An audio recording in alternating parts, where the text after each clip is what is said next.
Come manifest your best life with 190 Vision. Our topic, relationships. Now, speaking of relationships, honey. Okay, what? Really caught me off guard here. What's this about? You said speak of relation, and then you're calling me all of a sudden. Okay, yes. Well, we have a relationship. Well, yes. That's like, what do the kids say? Duh, or something like that. Whatever they say. Is that why you're calling me? Is like to tell me that? That's not new. No, it's so we can begin this discussion on relationships. You and I have one. So let's talk more about relationships. What relationships are we talking about? And why are we talking about them? So you get my attention to tell me that we have a relationship. Well, you know we do. I'm just making sure the viewers know. Well, that's my point. It's like, so why are you calling me to tell me that? It's like, well, it's like calling a kid and saying, "Oh, you're a kid, by the way." Well, the people who watch this may not know that you and I have this relationship. It's a marriage, by the way, for those of you watching. After all these years, you don't think people know that we have a relationship? What have you been drinking? Have you been smoking something? There are individuals who are just seeing this for the first time and being introduced to us for the first time. So, therefore, I want to make sure it's very clear. What's clear? That you and I are in a relationship of marriage. just stop it with the relationship word. Use a relationship like 500 times already. Well, okay, fine. So we're married to each other. And I'm trying to get you to continue. Now that you've gotten that out, and I've bored people with that one little thing, it's like everybody now knows that we are married. Okay. What's the next big revelation that you'll be making? Oh, it's not me. I'm turning to you because this topic is all about relationships. So let's discuss them. What kinds are there? Why is this important? You're going to turn to me first to talk about relationships. Okay, then. When you told me that when you met me, like, I didn't like to hug anybody, all that stuff. Talking about just romantic relationships. There are all kinds. Aha. So you just said what kind of relationships? You just named one. What kind did you just talk about? Well, are you talking about romantic ones? That's what you said. So what about romantic relationships? Why did you bring that up? About romantic like we have a romantic relationship, I think. I'm not trying to be funny. Don't even start with that.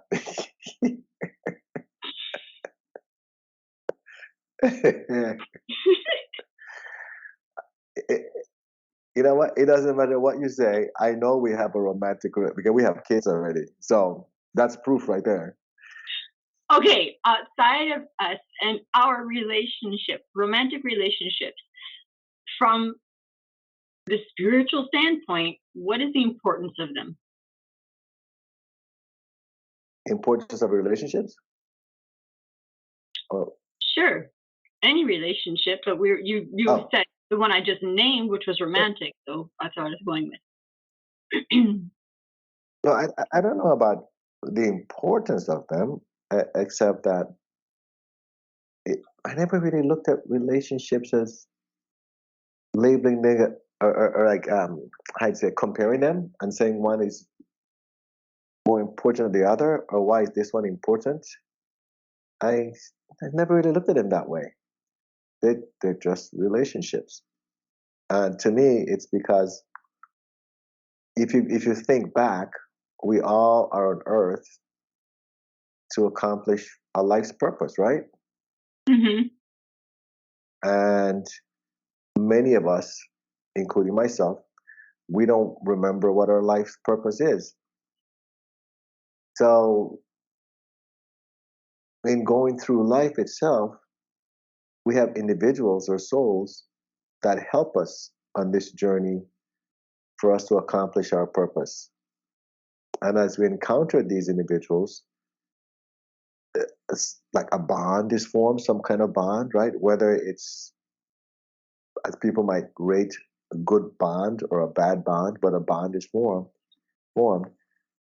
And normally people refer to that bond as a relationship, correct? Am I right about that? Yes, that sounds about right. So going back to your question, and then looking at that, I'd say that the importance of relationships is to help us accomplish whatever it is that we decided was most important for us to accomplish in this lifetime, our life's purpose.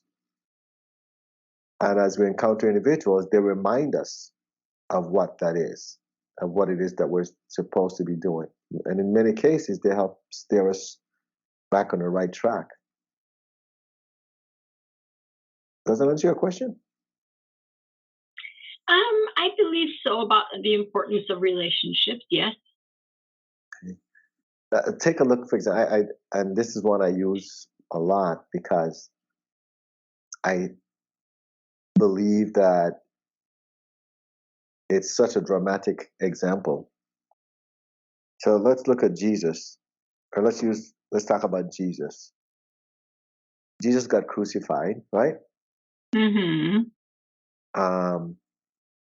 How did he get crucified? What happened? They put him on a cross and nailed him Well, down. not that part. See, you're talking like a Catholic there. So, and my question wasn't very good, by the way. But the main thing was that he was with his disciples as what they call the Last Supper, right? Okay. It was a get together with all of his fellow friends, I'd say, guys that or individuals he was close to, including Mary Magdalene. Was she there? I don't even remember. Someone can tell us about that. Yes. She must have been, because she's always with them, right? But anyway, the story goes that all of a sudden he turns to Judas and he says, Judas, go ahead and do what you know you're supposed to do. And Judas goes off. Of course, I'm cutting a lot of details out.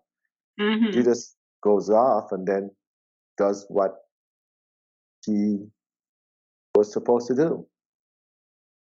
And when we say what he was supposed to do, we're talking about from the life's journey, right?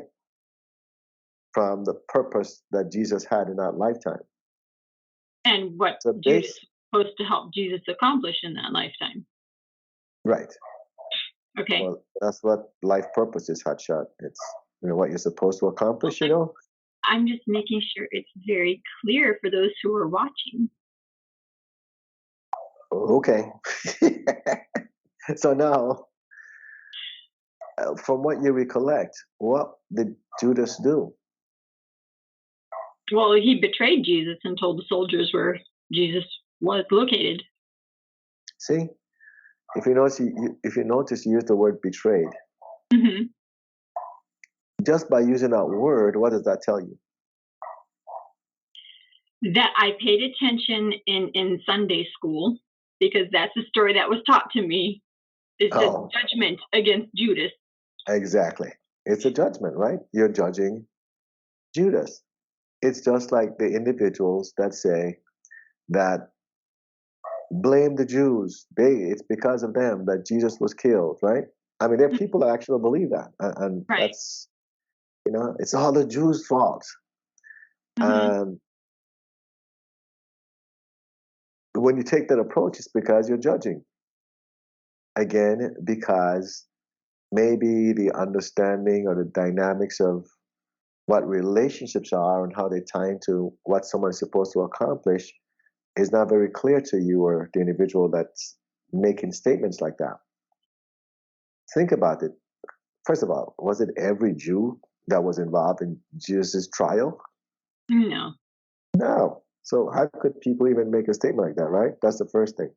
Mhm. The next thing is this: would Jesus have been crucified if whomever was involved, as far as from the Jewish community at that time, if they did not fulfill their purpose in that relationship with Jesus? Possibly not.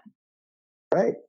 If they Mhm. had gone and changed their minds about what they were supposed to do in this life, in that lifetime, and decided to just defend him the whole way, we wouldn't be talking about Jesus right now, Mhm. because maybe he never would have gotten crucified. So see, it's about changing our perspective, and instead of judging, trying to understand where the law of karma could be playing its role in any situation. Learn more about 190 Vision through one of the following methods. On YouTube and Spotify, there are numerous topics that are discussed that could apply to your life. Roku TV and Amazon Fire have actual experiences told by the individuals who received help through 190 Vision. To connect with others who are on a similar path as you, join our Facebook group. To receive help, go to our website, 190vision.com, then click on the Help Me tab to get started. Support the 190 Vision mission by clicking on the Donate button, which is located at the bottom of each page of our website.